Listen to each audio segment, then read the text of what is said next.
Voces CSIC Balears, el podcast que te trae las últimas novedades en ciencia del Consejo Superior de Investigaciones Científicas en les Illes Balears. Bienvenidos, soy Adrián García, técnico de Comunicación y Divulgación en el IFISC, el Instituto de Física Interdisciplinar y Sistemas Complejos. Y yo soy Ana Núñez, técnica de Comunicación de la representación del Consejo Superior de Investigaciones Científicas en les Illes Balears. Y hoy os traemos el 21º episodio de nuestro podcast Voces CSIC Balears, un espacio en el que queremos presentarte las voces de nuestros investigadores e investigadoras y en el que tú también tendrás mucho que decir. Saludamos a nuestra científica de hoy, Ana Suárez. Ana es licenciada en Biología por la Universidad de Oviedo y doctora en Microbiología Ambiental y Biotecnología por la Universidad de las Islas Baleares. Actualmente Ana trabaja como técnica en ecología microbiana en el grupo de microbiología marina del IMEDEA y está involucrada en el mantenimiento de All Species Living Tree Project. Bienvenida, Ana, un placer tenerte en nuestro podcast. Buenos días, chicos, y muchas gracias por invitarme. Un placer. Empezamos por el principio, con los inicios de tu carrera investigadora. En tu tesis doctoral estudiaste el impacto de los derrames de petróleo en la microbiota de sedimentos costeros mediterráneos. ¿Nos podrías explicar en qué consistió tu trabajo y qué conclusiones relevantes obtuviste? Pues así es, en 2006 vine a Mallorca a realizar al principio venía como colaboradora en un proyecto que era de 2 años, donde era una colaboración que tenía el doctor Ramón Rosselló Mora con la Estación Experimental del Zaidín en Granada, donde estaban estudiando pues, el impacto que había tenido el derrame del Prestige en las zonas costeras de Galicia. Y yo vine como parte de este proyecto, pero ya al año Ramón decidió ofrecer una beca FPI de formación de personal investigador y la verdad que me estaba encantando el trabajo que estaba haciendo y le dije que sí.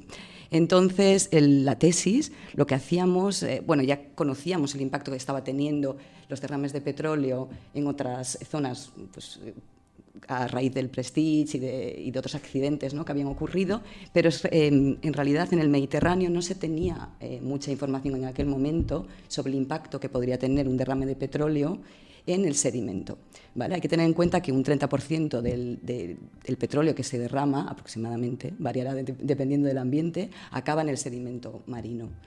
Y los sedimentos marinos son muy importantes porque son el sumidero de todos los nutrientes, todo lo que acaba en el mar, y ahí las bacterias y los microorganismos que viven en el sedimento son los que reciclan, son la base, digamos, de la cadena trófica.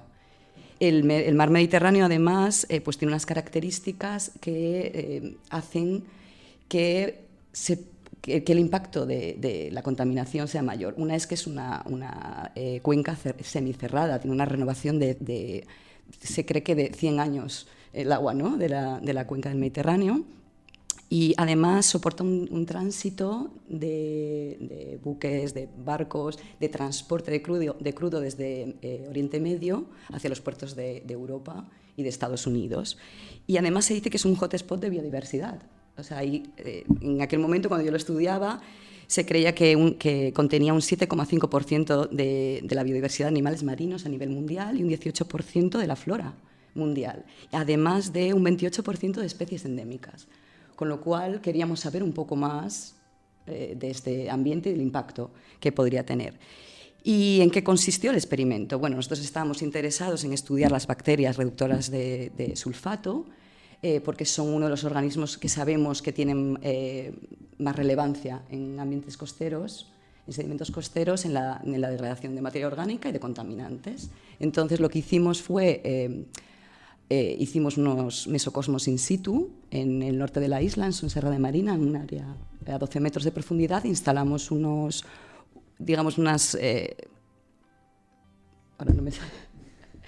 instalamos unos mesocosmos, unas parcelas de experimentación, y lo que hicimos fue una contaminación controlada con crudo de petróleo y otros compuestos que forman parte del petróleo, como el naftaleno. Y lo que hacíamos era recoger muestras a lo largo del tiempo y, utilizando técnicas de biología molecular, también dependientes de cultivo, y eso, pues estudiábamos qué ocurría en las bacterias, en la actividad de las bacterias sulfatorreductoras y también en la diversidad. Y lo que vimos es que la contaminación impactaba en la diversidad, pero lo que era la función de sulfatorreducción aumentaba. El sedimento contenía una microbiota autóctona que era capaz de responder, de adaptarse a esto, y además tenían capacidad de degradación. Después de doctorarte, continuaste tu formación en la Universidad de Newcastle en temas de ecología microbiana y geoquímica. ¿Cómo fue tu experiencia y qué aprendiste? Pues sí, después de doctorarme, en 2013 me fui a Newcastle y allí empecé a colaborar con el profesor Ian Head y el doctor Casey Hubert del Departamento de Ingeniería Civil y Geociencias. Y era un poco una continuación de la investigación que estaba haciendo aquí de la capacidad de las bacterias sulfatorreductoras para degradar compuestos del petróleo, pero tenía una pregunta que iba un poquito más allá. O sea, el Casey Hubert es una máquina en el tema de degradación de hidrocarburos y de exploración de la diversidad en ambientes árticos. Hacía como 2 años, antes de que yo me fuera, que había encontrado, y esto fue en una publicación en Science, había encontrado bacterias en el Ártico, en Svalbard, en el sedimento, que cuando cogía el sedimento y lo incubaba a altas temperaturas y lo autoclavaba y lo hacía de todo, aún así había organismos que eran capaces de crecer hasta 80 grados. Se sorprendió mucho, empezó a mirar qué tipo de organismos podrían ser, a qué se parecían, y vio que lo más parecido estaba en reservas de petróleo en el fondo marino. Con lo cual tenía esta hipótesis de que podía haber una dispersión de células de la Deep Biosphere, o sea, del fondo de la Tierra, en este caso una reserva de petróleo, al mar. Y eso serían como semillas que llevan funciones, que en un momento dado, cuando hay una perturbación ambiental, se pueden despertar y pueden favorecer que el ambiente se recupere. Obviamente, a 80 grados el Svalbard nunca va a estar, pero si eso ocurre con termófilos, digamos, es posible que encontremos otras bacterias a temperatura ambiente, lo que es más difícil para nosotras distinguirlas. Y allí lo que aprendí, pues progresé un poquito más en el tema de metagenómica y secuenciación masiva de ADN, también pues técnicas nuevas de biogeoquímica, porque tenía que analizar la degradación de petróleo, entonces tenía que ver los intermediarios en las rutas, entonces fue mucha bioquímica. Y luego, además, sí que me involucré en la integración de estudios de ecología microbiana con procesos de relevancia industrial, que sería, por ejemplo, la acidificación del petróleo, tanto en las reservas como en las redes de suministro, porque son las mismas bacterias, son las bacterias sulfatorreductoras, las que están en el mar, las que provocan estos problemas. Entonces hacíamos mucho trabajo en torno a este tema. Y además también la producción de metano, producción biológica de metano. Y ya en 2016 yo ya estaba viendo que me encanta la ciencia, pero la carrera investigadora no me gustaba tanto, por motivos personales. Entonces tuve la oportunidad de empezar a trabajar como coordinadora de proyecto, una cosa que sería como secretaria de investigación, ¿vale? Aquí.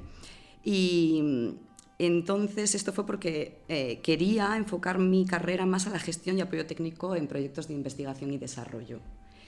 Tuve la oportunidad de colaborar en este proyecto Meteor, que era del CSIC inglés, ¿vale? Y ahí este proyecto lo que hacía era desarrollar técnicas de bioelectroquímica para la producción de energía acoplada a la recuperación de recursos de valor, ¿vale? Y por ejemplo, voy a poner un ejemplo sobre esto. Trabajamos con destilerías de whisky, ¿vale? Estas destilerías de whisky tienen unos torrentes de desecho, digamos, ¿no? Unos efluentes que son aguas con una carga de materia orgánica muy alta y además con cobre de los alambiques. Entonces desarrollamos unas técnicas que eran como unas pilas realmente, donde le dábamos a las bacterias esta fuente de materia orgánica para que la utilizaran y producieran energía, y ocurría una reacción en la que, digamos, en el otro electrodo, en la otra parte de la pila, se podía depositar el cobre y recuperarlo. El cobre en sí no es escaso, ni tiene un valor tal cual muy alto, pero lo éramos capaces de recuperar como nanopartículas, y eso sí que incrementaba mucho el valor, además de evitar que acabase en los ríos, que ya tienen un problema bastante gordo los ingleses con la minería y con, ¿no?, la contaminación por metales. Allí, claro, ya ha cambiado muchísimo mi día a día de trabajo, porque lo que hacía era, pues coordinaba la actividad, eran 40 investigadores, eran 5 universidades en Inglaterra y 2 extranjeras, con lo cual me dedicaba a la gestión logística, organizaba las reuniones de intercambio de conocimiento, conferencias cuando hacía falta. entre académicos, pero también teníamos mucho interés en relacionarnos con la industria para el desarrollo de la tecnología y con políticos. Hicimos unos cuantos talleres de transferencia de conocimiento, redactar informes técnicos, depositar todos los datos en las bases de datos y solicitar financiación. O sea, sí que utilizaba la experiencia como postdoc, pero de apoyo técnico y facilitar la vida a los investigadores para que se puedan concentrar en lo que realmente importa, que es que investiguen. Y hacerles un seguimiento de que lo que se plantea de verdad ocurre, porque es mucha gente, 40 personas. Y nada, en 2018 decidí que mi andadura por Inglaterra ya llegaba a su fin y quise volver a casa. Y entonces no volví directamente a trabajar en ciencia en España, así que quise probar, estuve pues, trabajando en algunos proyectos personales y intentando montar mi negocio, pero bueno, al final acabé volviendo a visitar a Ramón y decidimos que hacía falta una mano en el laboratorio y volví a trabajar con él y desde esa estoy aquí. Porque he encontrado un poco un nicho en el que me siento muy cómoda ahora mismo. Es decir, que una vez volviste a España, lo hiciste en calidad de técnica de laboratorio, ¿no? Después de estos proyectos personales y que nos has comentado. Pero ¿podrías explicarnos cuál es la diferencia, si es que la hay o si hay mucha, entre una investigadora y una técnica de laboratorio? Pues sí, sí que la hay. En cuanto a responsabilidades, para empezar, ahora mismo, pues como técnico, lo que hago, tengo una carga de trabajo, digamos, de procesado de muestras y de mantenimiento, digamos, básico de laboratorio, pues mucho más alto que tenía como postdoc. Tengo menos responsabilidades en cuanto a solicitud de financiación, supervisión de estudiantes, tener que escribir mis artículos para poder conseguir esta financiación. Digamos que en esto vivo un poquito más tranquila. Tengo una carga pues, mucho mayor de trabajo en el laboratorio, pero que hago con mucho gusto porque veo que puedo producir datos de muy alta calidad. Puedo, por la experiencia que tengo, hacer un análisis previo de lo que los datos que estoy obteniendo. No paso en crudo esto directamente a los investigadores, sino que puedo hacer un poquito de trabajo. O sea, que ahí sí que se alinea mi experiencia con el trabajo que hago, pero es muy técnico.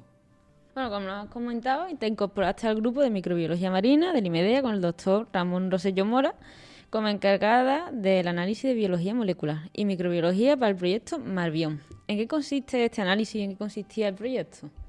Pues Marbiome es un proyecto muy bonito que desarrolla estrategias ómicas, se dice. Serían pues, temas de genómica, proteómica, metabolómica. Al final es entrelazar la información que obtienes desde el ADN, desde lo que realmente luego se está expresando en un organismo y ver que esas funciones cómo afectan después pues, a distintos procesos, ¿no? de interés. En este caso, lo que hacemos es intentar desvelar la adaptación de microorganismos halófilos, es decir, que prefieren vivir en un ambiente con alta concentración de sales y ver qué potencial tienen para producir compuestos de interés, por ejemplo, anticancerígenos.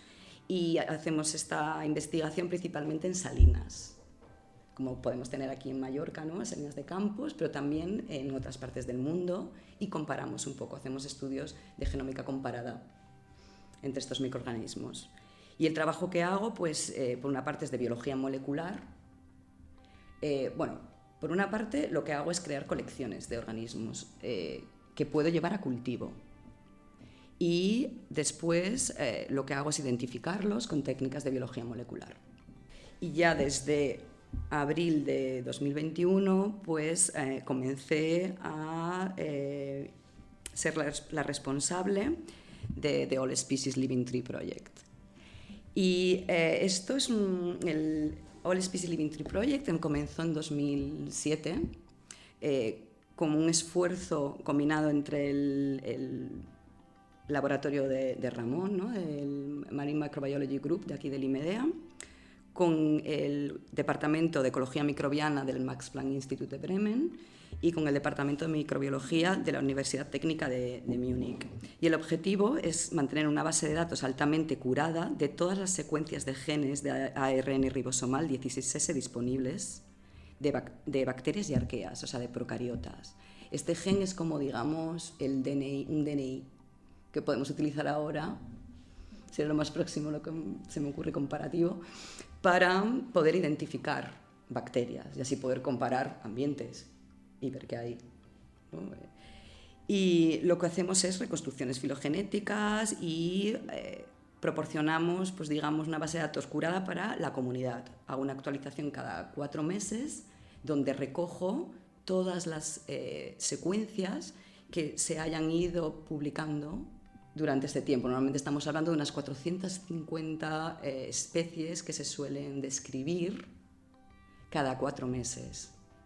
Entonces recojo estas secuencias, las voy metiendo, las voy curando y voy viendo que sean de alta calidad. Y esto se lo ofrecemos a la comunidad científica para que cuando vayan a un ambiente y quieran saber que puedan comparar, o si tienen un cultivo, pues puedan comparar sus datos con una base de datos de alta calidad. Y bueno, esto podéis encontrarlo, tenemos una página que está aquí anidada con la página del IMEDEA, que es LTP, IMEDEA, si escribís esto en Google lo podéis encontrar y hay más información. Aparte, sabemos que la divulgación es fundamental para ti, ya que has participado en diversos proyectos y actividades. ¿Por qué crees que es importante divulgación y qué proyectos internacionales has participado? La divulgación es para mí de lo más importante ahora mismo porque es una forma de traducir ciencia compleja a unas palabras mucho más, menos complejas para que la población en general la pueda entender. Al final, una población educada es lo que hace que tengamos probablemente políticos educados que puedan llevar a cabo políticas que sean más sostenibles, de protección del medio ambiente. Este es mi... También porque vi cuando estaba haciendo el trabajo en Newcastle, aquí en España pues no sé cómo es porque no lo he hecho, pero allí lo que sí que vi es que había pues digamos un salto entre el desarrollo de la tecnología a nivel de lo que es óptimo para un científico y luego para el desarrollo ya a nivel industrial de la tecnología y la aplicación. Y ahí hay un gap que creo que es económico y creo que esto pues viene dado de políticas y de que quieran invertir en cerrar ese gap. Y para que eso ocurra han de estar las personas que tengan estas intenciones y viene por una población que pueda elegir a estos representantes. Internacionalmente, pues en Inglaterra sí que tuve la suerte de participar en un proyecto como coinvestigadora. Nos dieron, creo que fueron 65.000 euros para poder hacer un trabajo tenía que ver con contaminación de metales pesados del tráfico en la ciudad con cultivos urbanos. Era una zona de Newcastle, pues digamos, un poco más deprimida históricamente, con muchas minorías étnicas, donde no hay un arraigo, una zona que estaba muy sucia, o sea, veías basura por la calle. Entonces intentaban pues animar a la gente a que tuvieran digamos, jardines urbanos delante de sus casas como una manera para que se empoderaran y cuidasen el entorno. Pero claro, muchos decían, yo no me puedo comer una lechuga, o preguntaban, ¿me puedo comer una lechuga que he cultivado al lado de la carretera? Entonces nos ocurrió que esto hablaba de muchas cosas, hablaba de educar a la población en cuanto a contaminación atmosférica por el tráfico en la ciudad, microbiología básica del suelo, crecimiento de la planta. Entonces hicimos un proyecto que se llamaba Bioinforming Urban Gardening, que sería algo así como bioinformar el cultivo orgánico urbano, donde les dimos pues, unos contenedores con espinacas, con plantas de espinacas a distintas personas que estaban interesadas en participar. Colocamos monitores para estudiar los gases contaminantes del tráfico, que eran prototipos que la universidad nos dejó, y hacíamos pues, eventos para discutir los datos que íbamos obteniendo, y fue muy interesante. Fue muy interesante, la gente le encantó aprender, vieron que en su zona no tenían un riesgo alto de contaminación por metales pesados que pudieran entrar, por ejemplo, en las espinacas, y fue muy agradable. Pues un proyecto muy interesante, pero además de estas actividades de divulgación en Newcastle, en las islas también has participado y has colaborado con asociaciones como Noctiluca. Por si hay alguien que no tiene la suerte de conocer el proyecto, ¿qué es Noctiluca y dónde les pueden seguir la pista y apuntarse a estas cosas? Pues sí, cuando volví, pues tuve la suerte de reencontrarme con la doctora Francesca Iuculano, que es una amiga, y de conocer a Marta también, que son como el corazón para mí de la asociación Noctiluca. Pues estas chicas tienen una asociación para la educación ambiental, ciencia marina y la divulgación científica inclusiva. Y lo que hacen es, pues tienen distintas actividades, ¿no? Una de las principales que me han dicho que siguen haciendo, se llevan a grupos de personas, trabajan por ejemplo con hogares de acogida y se llevan a chicos jóvenes a la playa, que creo que están en el Parque Natural de Mondragó todavía, y hacen actividades para mostrarles la contaminación por microplásticos que hay en las zonas costeras.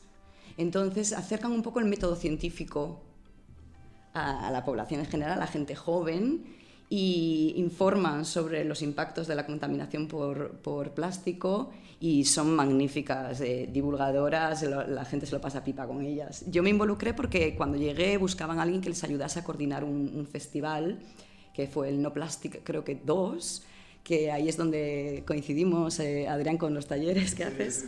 Y esto estaba financiado por FECIT, ¿no? Por la Fundación Española para la Ciencia y la Tecnología. Y ahí así es como entré en contacto con ellas. Y tienen una página web que, si buscáis Asociación Noctiluca en Google directamente, es la primera que os sale, y también en las redes sociales, y ahí van publicando todo el tipo de actividades que hacen.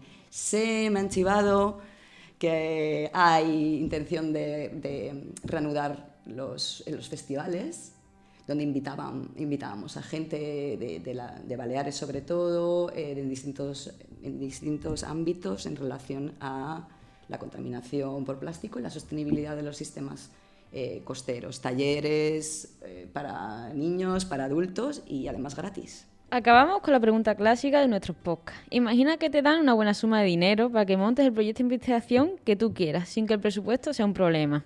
¿Cómo sería? Aquí creo que os voy a cambiar la pregunta, chicos. Yo como, claro, investigación Adelante. excelente hay mucha. Yo creo que ya sí, se está estudiando.